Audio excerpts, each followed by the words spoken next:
Hi hello ಎಲ್ರಿಗೂ ನಮಸ್ಕಾರ. Welcome back to our channel. ಇವತ್ತು ನಮ್ಮ ಕರ್ನಾಟಕ ರಾಜಕೀಯದಲ್ಲಿ ಆಗ್ತಿರೋ ಅತ್ಯಂತ ದೊಡ್ಡ ಮಟ್ಟದ ವಾಗ್ದಾಳಿ, ಆರೋಪ ಪ್ರತ್ಯಾರೋಪಗಳ ಬಗ್ಗೆ ಮಾತನಾಡೋಣ. ಹೌದು, ವಿಷಯ ಬೇರೇನೂ ಅಲ್ಲ. ಒಂದೆಡೆ ಬೆಂಗಳೂರಿನ ಪ್ರಮುಖ ಸಂಪರ್ಕ ಕೊಂಡಿಯಾಗಿರೋ ನೈಸ್ ರೋಡ್ ಟೋಲ್ ರಾದ್ದಂತ, ಇನ್ನೊಂದೆಡೆ ಬಿಡದಿ ಟೌನ್ಶಿಪ್ ಯೋಜನೆ ಮತ್ತು ಅದರ ಸುತ್ತುತ್ತಿರೋ DLF ಕಿಕ್ ಬ್ಯಾಕ್ ಆರೋಪ. ಕೇಂದ್ರ ಸಚಿವ HD ಕುಮಾರಸ್ವಾಮಿ ಅವರು ರಾಜ್ಯ ಕಾಂಗ್ರೆಸ್ ಸರ್ಕಾರದ ವಿರುದ್ಧ, ವಿಶೇಷವಾಗಿ DK ಶಿವಕುಮಾರ್, ಪ್ರಿಯಾಂಕ್ ಖರ್ಗೆ ಮತ್ತು ಕೃಷ್ಣ ಬೈರೇಗೌಡ ಅವರ ವಿರುದ್ಧ ಭಾರಿ ವಾಗ್ದಾಳಿ ನಡೆಸಿದ್ದಾರೆ. ಜೊತೆಗೆ ನೈಸ್ ರಸ್ತೆಯಲ್ಲಿ ಓಡಾಡೋ ಜನರಿಗೆ ಯಾರು ಟೋಲ್ ಕಟ್ಟಬೇಡಿ ಅಂತ ಬಹಿರಂಗವಾಗಿ ಕರೆ ಕೊಟ್ಟಿದ್ದಾರೆ. ಇದಕ್ಕೆ ಪ್ರತಿಯಾಗಿ ಕಾಂಗ್ರೆಸ್ ನಾಯಕರು ಸಚಿವ HC ಬಾಲಕೃಷ್ಣ ಅವರು ಕುಮಾರಸ್ವಾಮಿ ಅವರಿಗೆ ಯಾವ ರೀತಿ ಕೌಂಟರ್ ಕೊಟ್ಟಿದ್ದಾರೆ, LDF ಯೋಜನೆಯಲ್ಲಿ ಯಾರಿಗೆ ಎಷ್ಟೆಷ್ಟು ಲಾಭ ಆಯ್ತು ಅಂತ ಪ್ರಶ್ನೆ ಮಾಡಿದ್ದಾರೆ. ಈ ಇಡೀ ಕಥೆಯ ಕಂಪ್ಲೀಟ್ ಡೀಟೇಲ್ಸ್ ಅನ್ನ ಇವತ್ತಿನ ವಿಡಿಯೋದಲ್ಲಿ ತುಂಬಾ ಸಿಂಪಲ್ ಆಗಿ ತಿಳಿದುಕೊಳ್ಳೋಣ. ವಿಡಿಯೋ ಕೊನೆವರೆಗೂ ನೋಡಿ. ಚಾನಲ್ಗೆ ನೀವಿನ್ನೂ ಸಬ್ಸ್ಕ್ರೈಬ್ ಆಗಿಲ್ಲ ಅಂದ್ರೆ ಈ ಕೂಡಲೇ ಸಬ್ಸ್ಕ್ರೈಬ್ ಆಗೋದನ್ನ ಮರಿಬೇಡಿ. ಬನ್ನಿ, ಮೊದಲು ಘಟನೆ ಎಲ್ಲಿಂದ ಶುರುವಾಯಿತು ಅಂತ ನೋಡೋಣ. ಕಳೆದ ಭಾನುವಾರ ಬೆಳಗ್ಗೆ ಮೈಸೂರಿನ ಶ್ರೀ ಚಾಮುಂಡೇಶ್ವರಿ ಅಮ್ಮನವರ ದರ್ಶನ ಪಡೆದ ನಂತರ ಮಾಧ್ಯಮಗಳ ಜೊತೆ ಮಾತನಾಡಿದ ಕೇಂದ್ರ ಸಚಿವ HD ಕುಮಾರಸ್ವಾಮಿ ಅವರು ಫುಲ್ ಗರಂ ಆಗಿದ್ರು. ಅವರು ಆಡಿದ ಮಾತುಗಳು ರಾಜಕೀಯ ವಲಯದಲ್ಲಿ ದೊಡ್ಡ ಸಂಚಲನವನ್ನೇ ಸೃಷ್ಟಿ ಮಾಡಿವೆ. ಅವರು ಏನಂದ್ರು ಗೊತ್ತಾ? ನಾನು ಲಾಟ್ರಿ ಬ್ಯಾನ್ ಮಾಡಿದಾಗ ತಮಿಳುನಾಡಿಂದ ಬ್ಯಾಗ್ ಇಟ್ಕೊಂಡು ಬಂದಿದ್ದವರನ್ನ ಒಗೆದು ಕಳಿಸಿದೆ. ನನ್ನನ್ನ ಕೊಂಡುಕೊಳ್ಳಲು ಯಾರಿಂದಲೂ ಸಾಧ್ಯವಿಲ್ಲ. ನನ್ನನ್ನ ಕೊಂಡುಕೊಳ್ಳುವವರು ಈ ರಾಜ್ಯದಲ್ಲಿ ಇನ್ನೂ ಹುಟ್ಟಿಲ್ಲ. ನನ್ನ ಧ್ವನಿಯನ್ನ ಯಾರಿಂದಲೂ ನಿಲ್ಲಿಸಲು ಆಗಲ್ಲ. ಜೊತೆಗೆ ಕಾಂಗ್ರೆಸ್ ನೇತೃತ್ವದ ರಾಜ್ಯ ಸರ್ಕಾರ ಯೋಜನೆಯ ಹೆಸರಿನಲ್ಲಿ ದುಡ್ಡು ಹೊಡೆಯೋ ಕೆಲಸ ಮಾಡ್ತಿದೆ. ಜನರನ್ನ ಯಾಮಾರಿಸೋಕೆ ಬಣ್ಣ ಬಣ್ಣದ ಜಾಹೀರಾತುಗಳನ್ನ ಕೊಡಬೇಡಿ, ಜನರು ನಂಬುವಂತಿರೋ ಜಾಹೀರಾತುಗಳನ್ನ ಕೊಡಿ ಅಂತ ಕಿಡಿಕಾರಿದ್ದಾರೆ. ಈಗ ಮುಖ್ಯ ವಿಷಯಕ್ಕೆ ಬರೋಣ.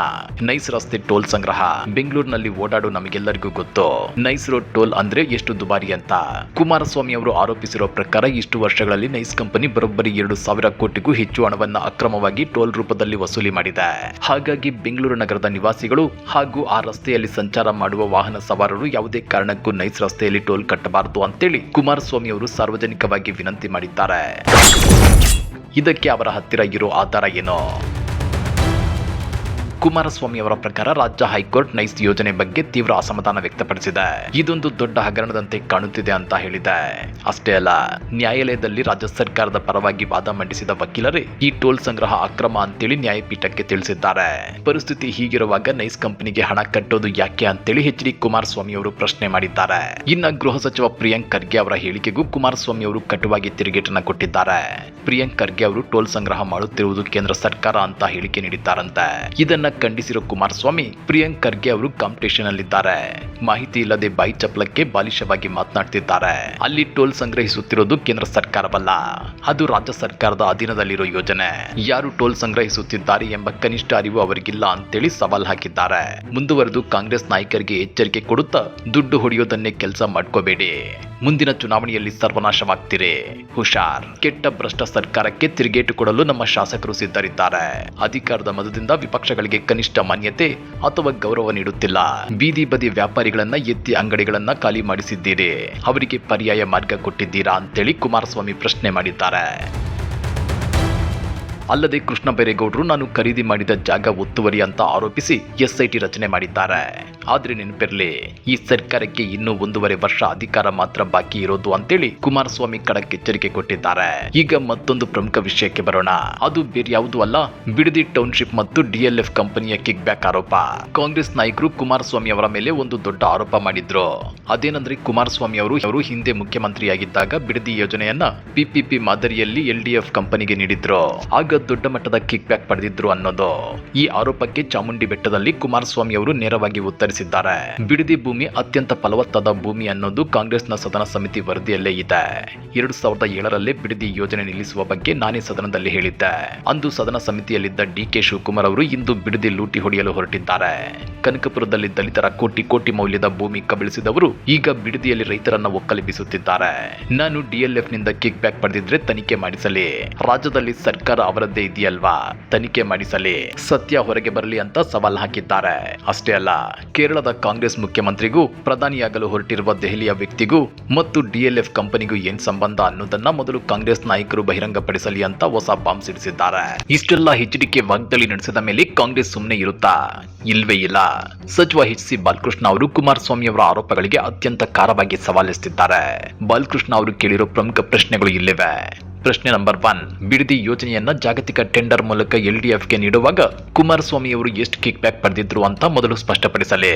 ಪ್ರಶ್ನೆ ನಂಬರ್ 2, ಈ ಯೋಜನೆ ಮಾಡುವಾಗ ಬಿಎಸ್ ಯಡಿಯೂರಪ್ಪನವರು ಉಪಮುಖ್ಯಮಂತ್ರಿಯಾಗಿದ್ರು. ಆದ್ರೆ ಕನಿಷ್ಠ ಸೌಜನ್ಯಕ್ಕಾದ್ರೂ ಯಡಿಯೂರಪ್ಪ ಅವರನ್ನ ಪಕ್ಕದಲ್ಲಿ ಕೂರಿಸಿಕೊಂಡು ಕುಮಾರಸ್ವಾಮಿ ಸಭೆ ಮಾಡಲಿಲ್ಲ. ಪ್ರಶ್ನೆ ನಂಬರ್ 3, ಎಲ್ಡಿಎಫ್ ಕಂಪನಿ ಜಾಗತಿಕ ಆರ್ಥಿಕ ಮುಗ್ಗಟ್ಟಿನ ಕಾರಣಕ್ಕೆ ಯೋಜನೆಯಿಂದ ಹಿಂದೆ ಸರಿದಾಗ ಅವರು ಕೊಟ್ಟಿದ್ದ 400 ಕೋಟಿ ರೂಪಾಯಿ ಹಣವನ್ನ ವಾಪಸ್ ನೀಡಲಾಯಿತು. ಹಾಗೇನೆ 400 ಕೋಟಿ ರೂಪಾಯಿ ವಾಪಸ್ ನೀಡಿದಾಗ ಯಡಿಯೂರಪ್ಪನವರು ಎಷ್ಟು ಕಿಕ್ ಬ್ಯಾಕ್ ಪಡೆದ್ರು, ಅದರಲ್ಲಿ ಬಿಜೆಪಿ ಕೇಂದ್ರ ನಾಯಕರಿಗೆ ಎಷ್ಟು ಪಾಲು ಹೋಯಿತು.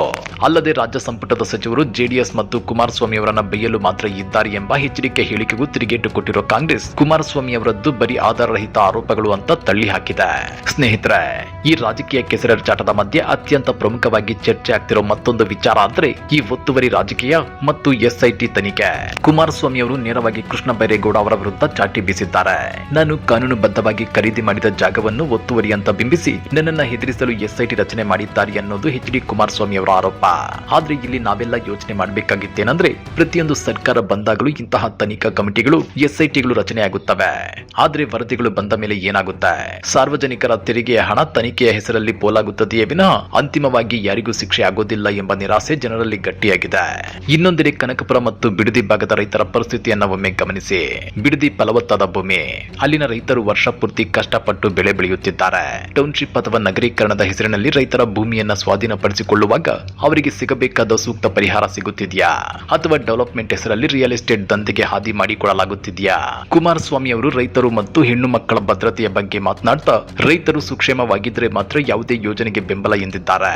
ಆದ್ರೆ ಈ ಭರವಸೆಗಳು ಕೇವಲ ಚುನಾವಣಾ ಗಿಮಿಕ್ ಆಗಿ ಉಳಿಯುತ್ತವೆಯೋ ಅಥವಾ ನಿಜಕ್ಕೂ ರೈತರ ಹಿತ ಕಾಯುತ್ತವೆಯೋ ಅನ್ನೋದನ್ನ ಕಾದು ನೋಡಬೇಕಾಗಿದೆ.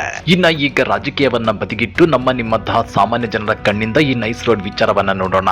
ಬೆಂಗಳೂರಿನ ಟ್ರಾಫಿಕ್ ಕಿರಿಕಿರಿ ತಪ್ಪಿಸಿಕೊಳ್ಳಲು ದಿನನಿತ್ಯ ಸಾವಿರಾರು ವಾಹನ ಸವಾರರು ನೈಸ್ ರಸ್ತೆಯನ್ನ ಬಳಸ್ತಾರೆ.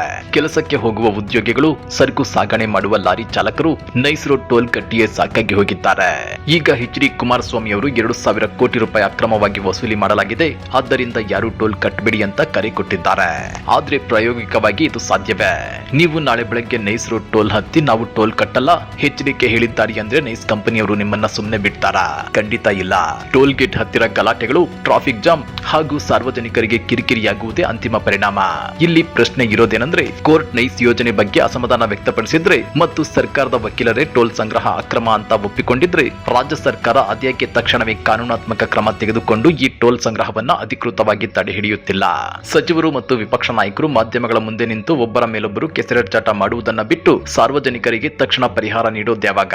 ಅಧಿಕಾರದಲ್ಲಿ ಯಾರಿಗಿರ್ಲಿ, ಕಾಂಗ್ರೆಸ್ ಇರ್ಲಿ, ಬಿಜೆಪಿ ಇರ್ಲಿ ಅಥವಾ ಜೆಡಿಎಸ್ ಇರ್ಲಿ, ಅಂತಿಮವಾಗಿ ಟೋಲ್ ಹೆಸರಿನಲ್ಲಿ ಮತ್ತು ಅಭಿವೃದ್ಧಿ ಯೋಜನೆಗಳ ಹೆಸರಿನಲ್ಲಿ ಹಣ ಕಳೆದುಕೊಳ್ಳುತ್ತಿರೋದು ಮಾತ್ರ ಮಧ್ಯಮ ವರ್ಗದ ಸಾಮಾನ್ಯ ಪ್ರಜೆ. ಹಾಗಾಗಿ ವೀಕ್ಷಕರೇ, ನೈಸ್ ರೋಡ್ ಟೋಲ್ ರದ್ದತಿಯಾಗಬೇಕು ಎಂಬ ಮಾತು ಸರಿ ಎನಿಸಿದ್ರು ನಾಯಕರು ಸಾರ್ವಜನಿಕರಿಗೆ ಟೋಲ್ ಕಟ್ಟಬೇಡಿ ಅಂತ ಕರೆ ಕೊಡುವ ಬದಲು ಸದನದಲ್ಲಿ ಮತ್ತು ನ್ಯಾಯಾಲಯದಲ್ಲಿ ಕಾನೂನಾತ್ಮಕ ಹೋರಾಟ ನಡೆಸಿ ಜನರಿಗೆ ಕಾಯಂ ಮುಕ್ತಿ ಕೊಡಿಸಬೇಕಾಗಿದೆ. ಬಿಡದಿ ಟೌನ್ಶಿಪ್ ಇರ್ಲಿ ಅಥವಾ ನೈಸ್ ರಸ್ತೆಯ ಅಕ್ರಮವೇ ಇರ್ಲಿ, ಈ ಇಡೀ ರಾದ್ಧಾಂತದಲ್ಲಿ ನಿಮ್ಮ ಪ್ರಕಾರ ಯಾರದ್ದು ತಪ್ಪು? ಸರ್ಕಾರ ತಕ್ಷಣವೇ ನೈಸ್ ರೋಡ್ ಅನ್ನು ತನ್ನ ಸುಪರ್ದಿಗೆ ತೆಗೆದುಕೊಳ್ಳಬೇಕಾ? ಖಂಡಿತ ನಿಮ್ಮ ಅಭಿಪ್ರಾಯಗಳನ್ನ ಕೆಳಗಡೆ ಕಮೆಂಟ್ ಮಾಡಿ ತಿಳಿಸಿ. ವಿಡಿಯೋ ಇಷ್ಟ ಆಗಿದ್ರೆ ಲೈಕ್ ಮಾಡಿ, ಶೇರ್ ಮಾಡಿ ಮತ್ತು ಇದೇ ರೀತಿಯ ಕ್ಷಣ ಕ್ಷಣದ ರಾಜಕೀಯ ಮತ್ತು ಸಾಮಾಜಿಕ ಸುದ್ದಿಗಳ ವಿಶ್ಲೇಷಣೆಗಾಗಿ ನಮ್ಮ ಚಾನೆಲ್ಗೆ ಈಗಲೇ ಸಬ್ಸ್ಕ್ರೈಬ್ ಆಗಿ, ಪಕ್ಕದಲ್ಲಿರೋ ಬೆಲ್ ಬಟನ್ ಪ್ರೆಸ್ ಮಾಡೋದನ್ನ ಮರಿಬೇಡಿ. ಮತ್ತೆ ಮುಂದಿನ ಇಂಟ್ರೆಸ್ಟಿಂಗ್ ವಿಡಿಯೋದಲ್ಲಿ ಸಿಗೋಣ. ಅಲ್ಲಿಯವರೆಗೂ ಟೇಕ್ ಕೇರ್, ಬಾಯ್.